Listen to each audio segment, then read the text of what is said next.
E neste exato momento, nós temos aqui uma longa narrativa que, segundo os autores, começa no capítulo anterior, no 43, e vai até o final do 45. Nós dividimos aqui de outra maneira para encurtar um pouco, sendo que as leituras são longas. E aqui nós temos o ápice da história de José. Aqui é o clímax da história, que começa alguns capítulos antes, desde o capítulo 37, e vai até o final do livro de Gênesis, alternando a projeção dos personagens entre seus irmãos, ele, seu pai, ainda vai ser projetado antes do final. Mas o fato é que nós aqui nos capítulos 44 e 45, nós temos algo muito importante para a nossa constituição cristã. Segundo um autor fala, nós temos aqui a anatomia da reconciliação sendo colocada na Escritura para nós. Irmãos que após tantos dissabores e após tantos problemas vividos, traições, falhas, pecados, ataques mútuos, agora, nessa história, nessa narrativa, eles vão se reconciliar, as suas falhas éticas vão ser consertadas, e aqui nós temos uma série de elementos chegando ao final de uma testagem para ver como eles estavam. Nós temos aqui pelo menos 3 novos testes feitos a essas pessoas. Primeiro é o teste do próprio mordomo quanto à integridade dos seus irmãos. Depois nós temos o teste do próprio José feito para com Judá, para ver como ele estava, qual era a sua integridade. E finalmente nós temos a revelação de José, que foi o último trecho que eu li do capítulo 45, e o capítulo encerra com o convite feito pelo próprio faraó para que todo o clã de Jacó viesse para estar no Egito. Já são passados 2 anos de fome. Vamos nos lembrar que antes, por causa da visão de Faraó, 7 anos de bonança já tinham acontecido, portanto, desde que José tinha sido posto em liberdade da prisão, já tinham se passado 9 anos. É um tempo razoavelmente vivido por ele, já numa outra circunstância. Depois de 13 anos em que ele vive, desde o momento em que é posto no poço, no meio do deserto, até o momento em que ele é tirado da prisão. Então façam as contas aí, é 13 mais 9. E nós estamos exatamente nesse momento da história. Nós temos aqui um discurso contundente no meio de toda essa narrativa, um discurso de alguém que estava assumindo a liderança do povo de Deus, que era Judá, que tinha cometido uma série de impropérios e pecados assim hediondos. Alguns capítulos atrás nós vimos isso, mas que ele estava sendo levado por Deus para ser o líder da nação. Os 3 irmãos mais velhos, Rúben, Simeão e Levi, cada um por um motivo diferente, foi perdendo a primazia da liderança do povo de Israel. E tudo parecia indicar que Judá também ia perder. Mas o próprio Deus faz com que circunstâncias ocorram e ele conserta a sua vida com a ajuda de Deus. E aqui ele faz um longo discurso. E nesse discurso diante de Faraó, ele demonstra que tanto espiritual quanto eticamente ele tinha acertado os ponteiros da sua vida.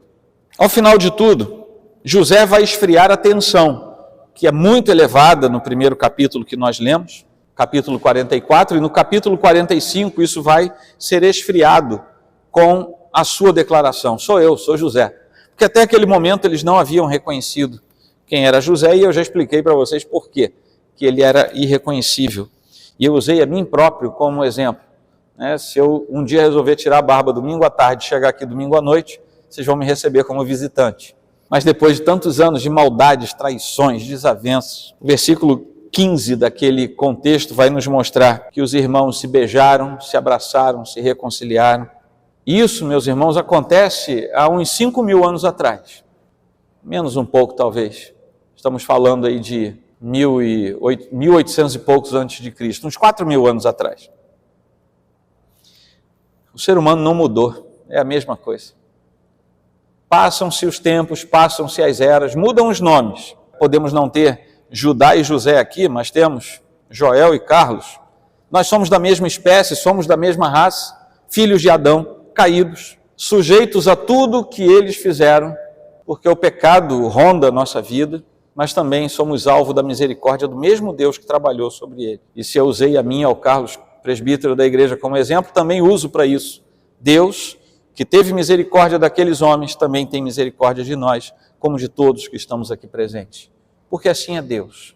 Ele não nos deixa rumar para o naufrágio quando nós somos seus filhos. E Ele nos faz andar de tal forma que somos preservados por Ele próprio. O que nós vemos no fundo dessa história não é uma trama familiar apenas, mas é o mover de Deus fazendo com que as circunstâncias conspirem de forma clara para cumprir a sua santa vontade, particularmente preservando a descendência da qual viria depois o Salvador. Vamos nos lembrar que de Judá veio um rei que se estabelece como o maior rei dos tempos bíblicos. E lá na frente dessa mesma tribo vem o Salvador. Esse primeiro trecho que eu li com vocês fala, no começo do capítulo 44, fala da integridade dos irmãos de José. Nós podemos observar de forma bastante objetiva, de uma prova bastante tangível, que os irmãos de Benjamim, eles ainda não sabiam que eram irmãos também de José, os irmãos de Benjamim estavam muito preocupados com ele. A tal ponto que quando eles voltam para casa com o mantimento nas viagens anteriores, eles demoram lá até o mantimento acabar e o pai dizer, vão buscar mais. E eles dizem, não podemos. Porque o homem lá no Egito foi muito claro, ou a gente volta com o nosso irmão mais novo, ou ele não vai mais vender mantimentos para nós. Eles estavam preocupados, porque diferentemente de quando eles fizeram mal a José, nesta ocasião eles temiam que por causa de uma ação desastrosa da parte deles, o pai deles viesse a morrer. Esse era o susto deles, era o medo deles. E eles tinham um problema em carregar isso pela vida toda. Já carregavam uma profunda dor na consciência pelo que tinham feito com José. E nos capítulos anteriores nós começamos a ver que o processo de remorso estava se transformando num processo de arrependimento. E aqui vai uma lição para nós. Não adianta em nada diante de Deus você ter remorso pelo que fez. Nada, absolutamente nada. Remorso não é caminho para perdão de pecados. Arrependimento é. Remorso é uma dor que você sente na sua consciência porque fez alguma coisa errada e geralmente essa dor na consciência se dá porque você tem medo de ser pego por alguém. Você tem medo de chegar lá diante de Deus um dia, bate na porta, São Pedro abre, você entra e você tem medo de se deparar com Deus e ele dizer, meu filho, você não sabe o que você fez? E por que você não se arrependeu? Remorso é isso, uma dor, porque você sabe o que fez e que você não se arrepende. Você sabe o que tem que fazer, mas não faz. Isso é remorso. O mundo está cheio de remorso. O sujeito trai a sua esposa, ele tem remorso. O outro se torna corrupto, ele tem remorso. O outro manda matar alguém, ele tem remorso. Isso, quando o sujeito ainda é boa praça, porque nem isso o povo está tendo mais. Mas arrependimento é algo que é gerado no nosso coração para corrigir os dilemas da nossa alma. E sem arrependimento, nós não temos a relação com Deus restaurada na nossa vida. Esses homens, eles começaram com um processo de remorso, lá atrás, quando vendem o seu irmão como escravo, quando pegam uma roupa, a roupa dele, que era conhecida do velho Jacó, sujam de sangue e levam para ele achar que José tinha sido dilacerado por uma fera qualquer no meio do campo. Ali eles tinham remorso. Mas conforme a história, a narrativa vai progredindo, nós vemos que aquilo vai se transformando em arrependimento. Mas ainda não tinha sido externado isso. Nós sabemos pelo texto bíblico. Mas ainda não tinham proferido isso publicamente. O que acontece aqui? Jantaram, foram convidados por José. O mordomo lá de José prepara tudo. Ele era do alto escalão, era o segundo, é uma espécie de primeiro-ministro dos dias de hoje. Convida aqueles homens para um jantar, certamente com um cerimonial diferente, e aqueles homens já devem ter ficado um pouco intimidados, eles eram homens simples do campo. E a ordem de José foi, pega a minha taça, que tem um sujeito do século III, Se eu errar o nome, depois vocês me corrijam. É que eu lembrei disso de cabeça agora. Iamblius, ou Jamblius.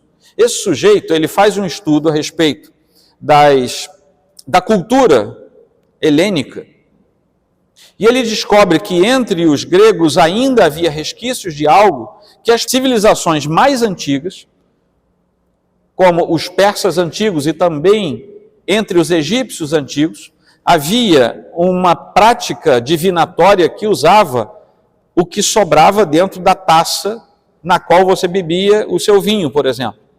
Está lá o nome, eu esqueci agora o nome dessa prática, mas era uma prática muito comum. Quando José diz, põe a minha taça dentro do saco de cereais de Benjamim, ele diz, põe aquela taça que vocês sabem que na cultura egípcia é usada para isso.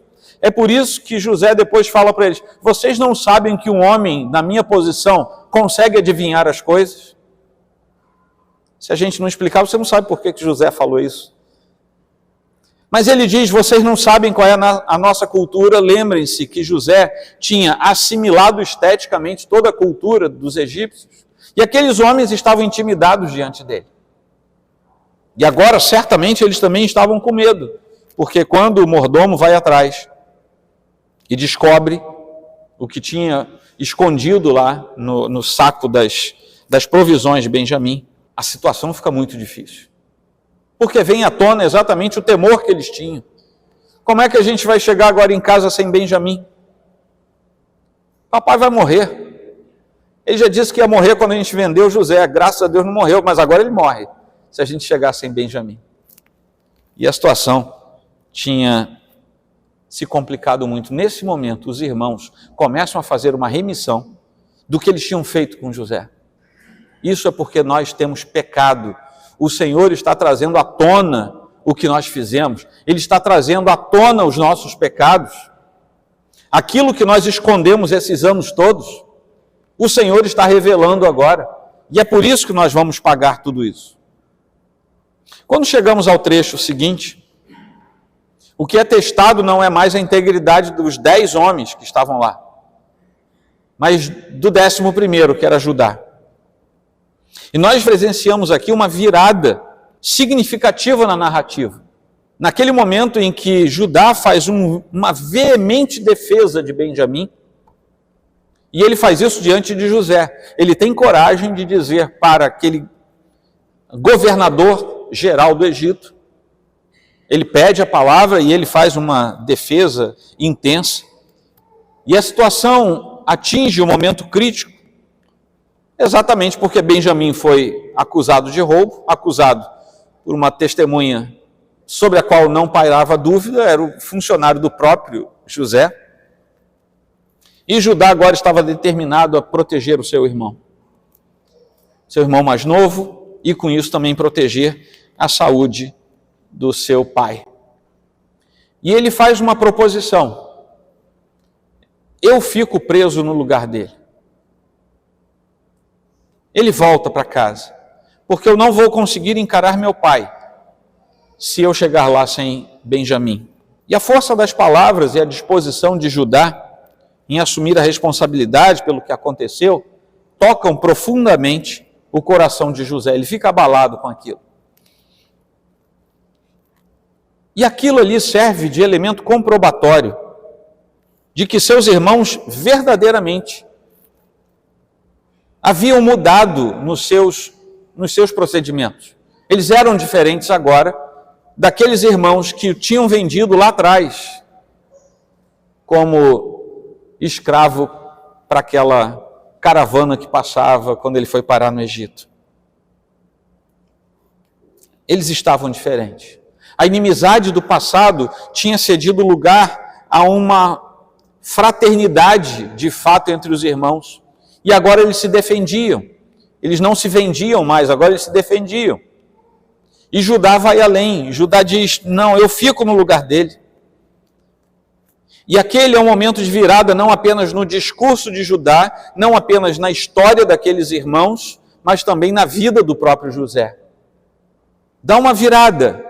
Porque quando o arrependimento começa a chegar num ambiente em que ele era necessário, todas as vidas mudam. a vida de quem estava em pecado e a vida de quem sofreu por causa de quem pecou. O arrependimento tem um poder enorme nas mãos do nosso Deus. Diferentemente daquela pessoa que simplesmente tem medo de ser descoberto. O arrependimento, ele vai lá na alma, e por ir na alma, ele altera as circunstâncias ao redor de toda aquela problemática. E o que pecou vai ser perdoado. E quem foi vitimizado pelo pecado vai ser aliviado no seu coração. É assim que funciona o arrependimento. Verdadeiro, é claro. Sob a liderança de Judá, eles entraram lá na casa de José, se prostraram diante dele, escutaram de José: o que é isso que vocês fizeram comigo? Que negócio é esse?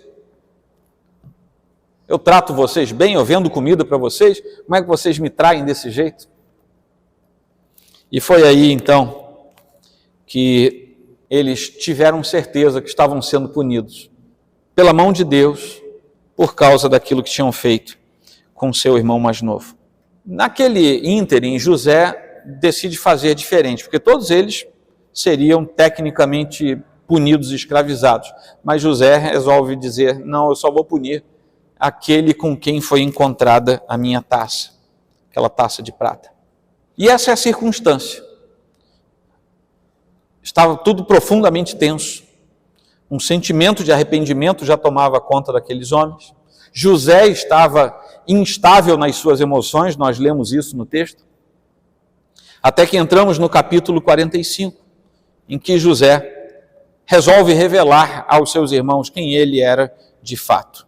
E a revelação da identidade de José aos seus irmãos proporciona a eles, naquele momento, uma percepção muito clara de uma doutrina que nos é muito querida, que é a questão da soberania de Deus, que foi além dos maus desígnios com os quais eles tinham tratado os seus irmãos, e transformou tudo aquilo que era maligno, tudo aquilo que era pura malignidade em coisa boa. Isso não isenta José de ter sofrido durante mais de 20 anos. Porque nós podemos dizer assim: bom, quando ele se tornou governador, ele parou de sofrer fisicamente, mas ele continuava afastado da sua família e do seu povo.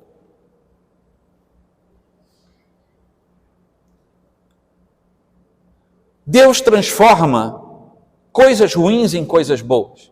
Deus tem o estranho hábito de transformar o nosso caminho tortuoso em senda reta.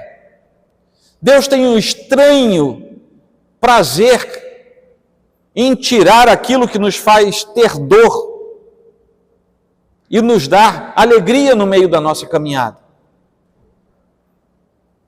Porque Deus não pensa como nós. Deus não é assim como eu e você somos, que guardamos coisa no coração e, se a gente puder, daqui a 35 anos a gente vai lá, como aquela brincadeira, né, do piolho que não esquece, né? A gente não, sabe, a gente quer martirizar quem nos fez mal. Os mais bondosos da nossa raça guardam alguma coisa de má no seu coração. Deus não. Ele é santo, ele é perfeito. E ele é justo em todos os seus caminhos, como nós cantamos no hino primeiro. Ele é justo em todos os seus desígnios. E por causa disso, o Senhor está virando a história daqueles homens. Não apenas de José, mas de todos aqueles homens, porque Deus tinha algo muito maior em mente do que José e daqueles homens. O que Deus tinha em mente era uma nação sendo formada, da qual lá na frente viria o Salvador.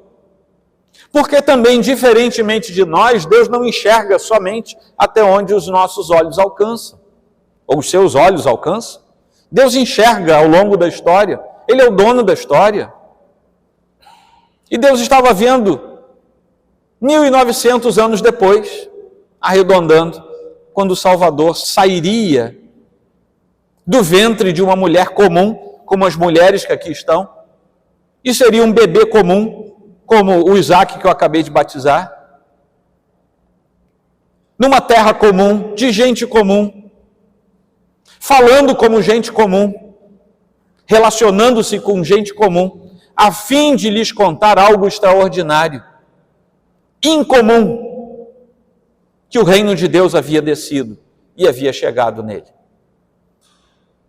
Tudo isso já estava no olhar de Deus, na sua atenção e nos seus planos. Após ele ter se dado a descobrir, nós temos o final do capítulo 45, que eu não li com vocês, mas eu vou apenas mencioná-lo. Isso chega lá aos ouvidos de Faraó. Afinal de contas, José trabalhava diretamente com Faraó. Ele era encarregado das coisas de Faraó, inclusive das suas próprias propriedades. E ali o Faraó reforça o convite que José tinha feito e manda chamar a família de José. Vejam bem, a fome vai se transformar em abundância. O desterro vai se transformar numa nova terra. A família desfeita por pecados vai se transformar numa família agora circunstancialmente refeita. Aqueles que guardavam tristeza e mágoa no seu coração vão passar a viver sob reconciliação. Aqueles que não se viam há décadas vão viver juntos. A transformação é total naquela circunstância. Deus estava chegando no momento em que ele estava ajustando alguns clãs de um povo nômade, seminômade, e aquele povo haveria de se transformar no esteio pelo qual o Salvador viria até nós. O Salvador veio a partir de um monte de gente sem vergonha. Gente que brigava, gente que se matava, gente que traía um ao outro. E o caminho para Deus começar esse acerto foi o arrependimento deles, porque o arrependimento gerou a reconciliação. Lá na frente, Paulo vai dizer que nós fomos chamados para o ministério da reconciliação, ou seja, aquilo que estava acontecendo com esses homens. 2000 anos depois, Paulo vai dizer assim: nós fomos chamados para pregar ao mundo que é necessário que o mundo se reconcilie. E se reconcilie com quem? Com Deus. E como é que a gente vai dizer ao mundo? Arrependa-se. Arrependa-se diante de Deus. Não passe a sua vida com remorso pelos seus pecados. Arrependa-se. Reconcilie-se e seja filho de Deus. O convite que Paulo nos orienta a fazer lá na frente é a prática daquilo que Deus fez aqui, 1900 anos antes.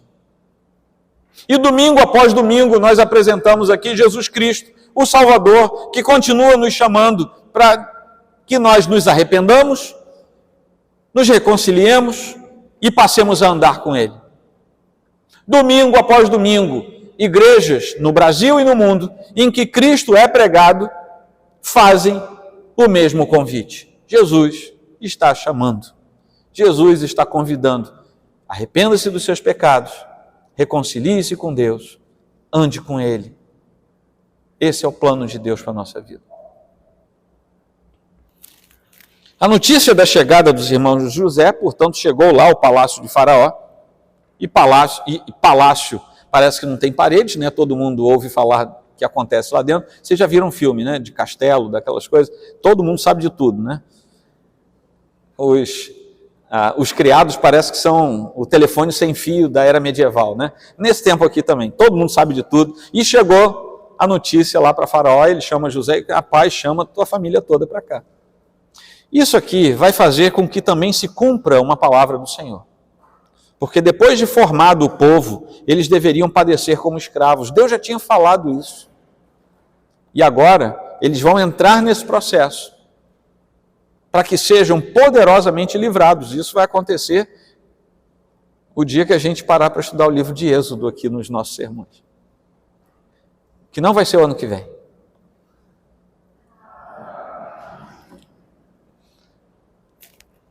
Mas um dia a gente estuda. Essa é a história desses capítulos que nós lemos, que se junta ao que nós já estudamos, já pregamos aqui dominicalmente. no livro de Gênesis até aqui. Mas nós precisamos concluir algumas coisas. Algumas coisas importantes para a nossa vida. E precisamos aplicar isso ao nosso coração.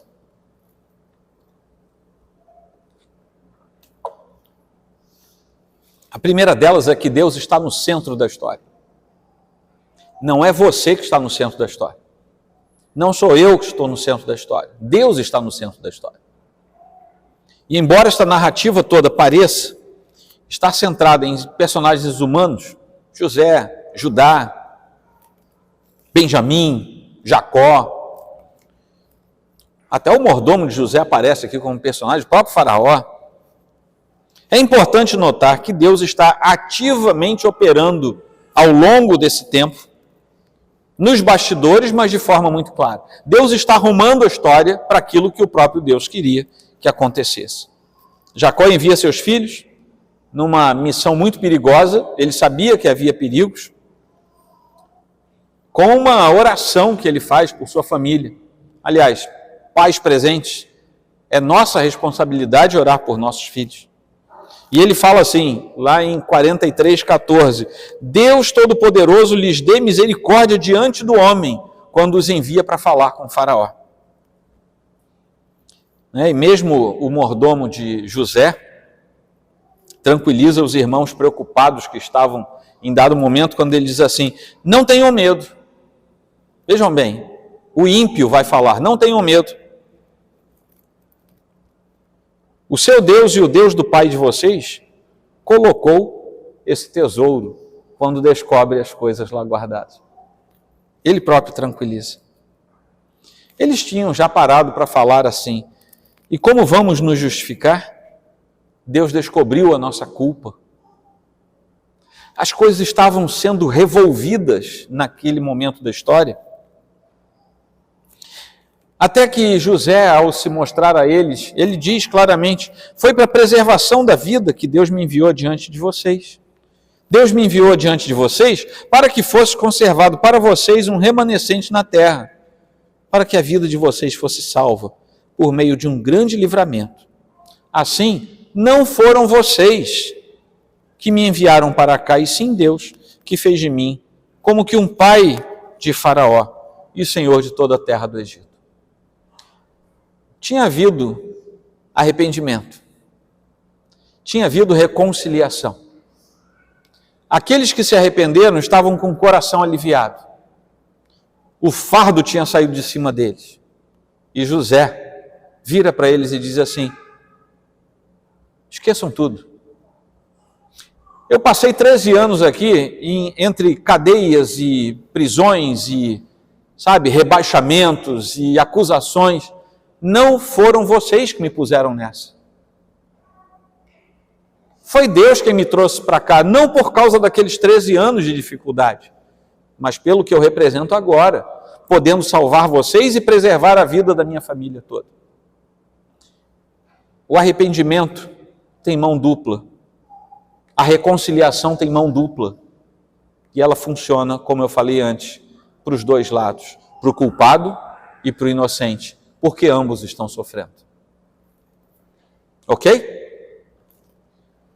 Mais uma conclusão, é a analogia da salvação que aparece aqui. Precisamos ver como é que Deus manifesta a salvação nesse texto.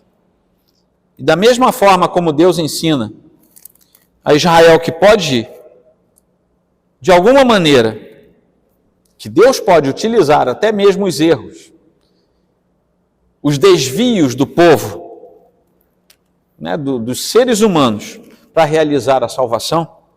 Depois, Jesus também vai instruir a igreja sobre a possibilidade de empregar ações que não sejam claramente dignas para cumprir o propósito da salvação. Como é que funciona isso? A gente vai fazer coisa errada para dar certo no final? Não. Nós fazemos coisa errada porque nós somos pecadores. Deus conserta as coisas erradas que nós fazemos a fim de cumprir os seus propósitos.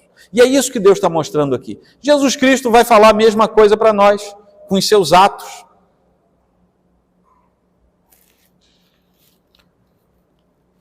Lá na celebração da Santa Ceia, Jesus profere algumas palavras, como por exemplo, o Filho do Homem vai segundo o que está determinado.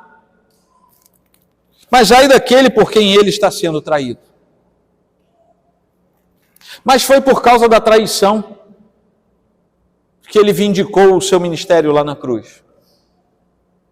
Por causa de uma traição. No plano visível, natural, por causa de uma traição, nós tivemos a complementação do ministério vicário de Cristo.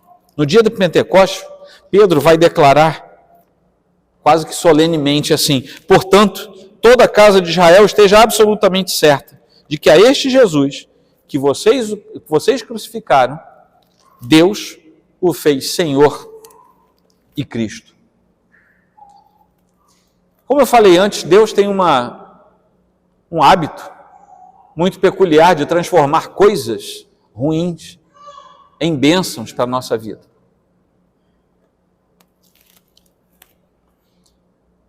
E a coisa mais nefasta que nos assola é a perdição eterna, para a qual somente Cristo tem resposta. E de algo profundamente negativo como o nosso pecado,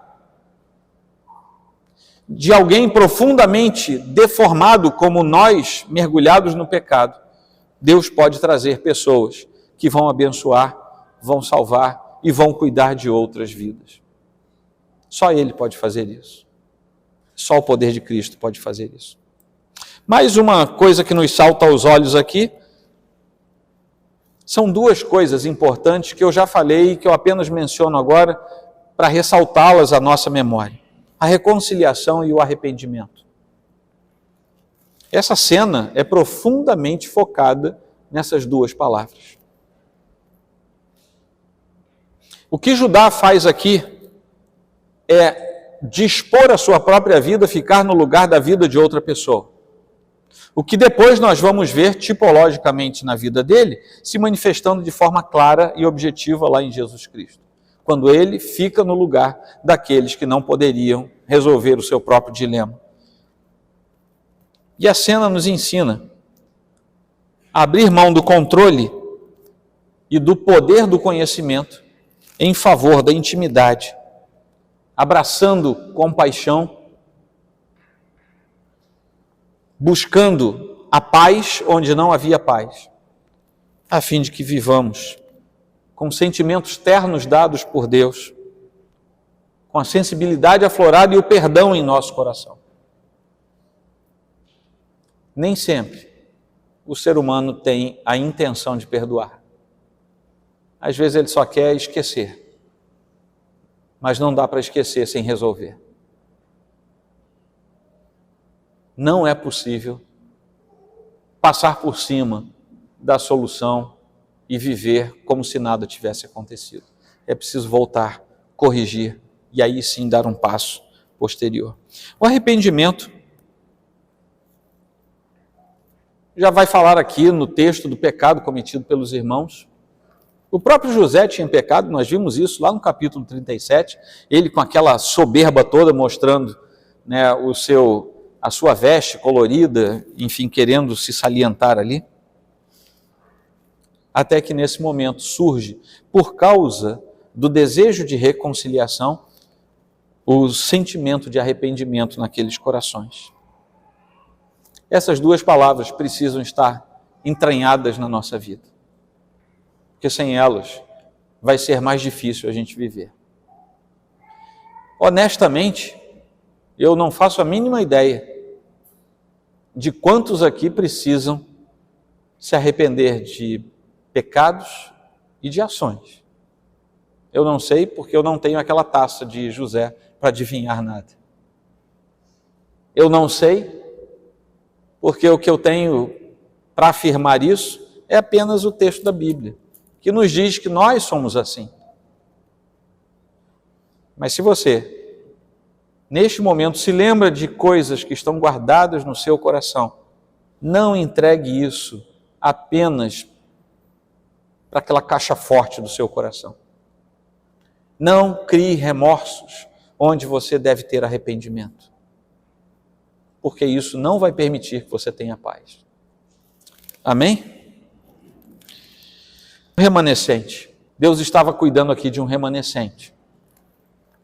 Aquele povo iria passar por uma situação muito difícil. Nós sabemos que vai passar. E talvez eu e você passemos por coisas muito difíceis. E assim como foi com eles, é Deus quem nos preserva.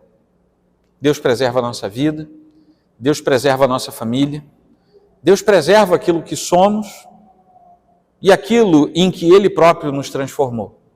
E isso tudo é para a glória dele próprio. Nós somos o remanescente que Deus preserva e assim seremos preservados até o final dos tempos. E finalmente, aplicando para a nossa vida, não há alegria em Deus. Portanto, não há alegria possível sem que haja salvação. Um dos maiores enganos que o ser humano pode vivenciar é imaginar que os lampejos de alegria de uma vida natural são a alegria permanente e eterna. Não são. Isso nos leva a outros enganos, como imaginar que a paz é simplesmente a ausência de alguns conflitos. Estou em paz com a minha mulher. Por quê? Tem 3 anos que eu não brigo com ela. Não necessariamente.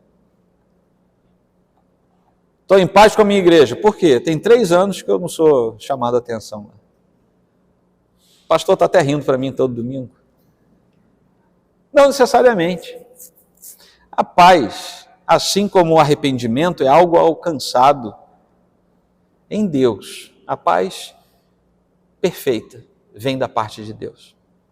É por isso que lá no Novo Testamento nós vamos aprender que existe uma paz que está além da nossa percepção cognitiva, uma paz na palavra, na estrutura bíblica, uma paz que excede o entendimento, vai além da compreensão. Essa paz não é possível de ser alcançada entre nós ou por nós. Ela só é alcançada em Cristo e através de Cristo.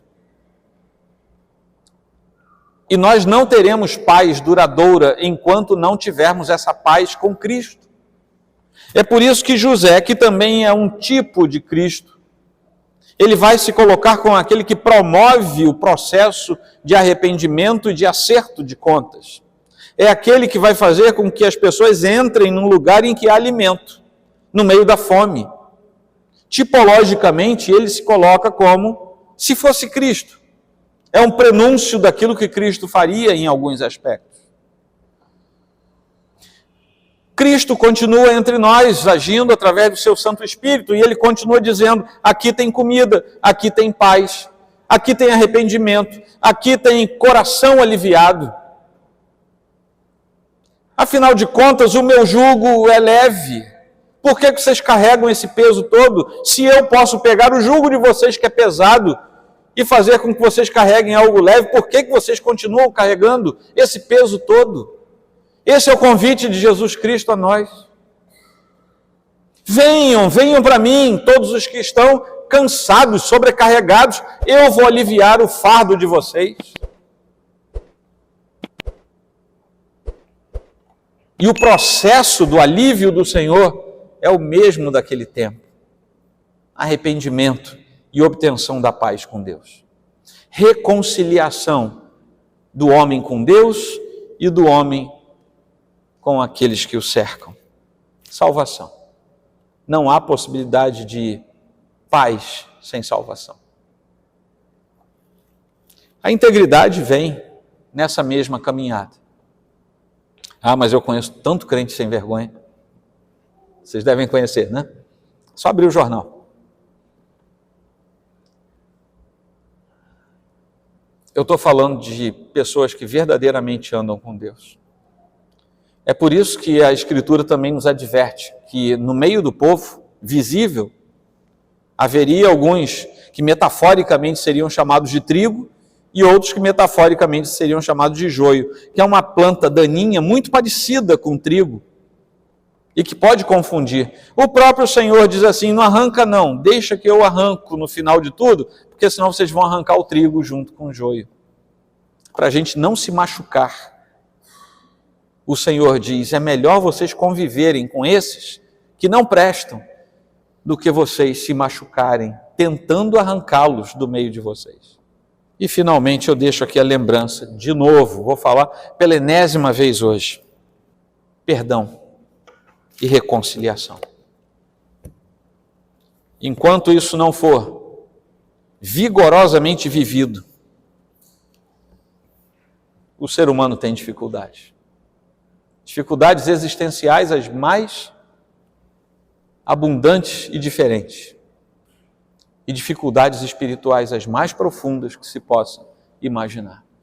Sem perdão, não há reconciliação, não há paz, não há salvação. Amém? Vamos inclinar nossa fronte.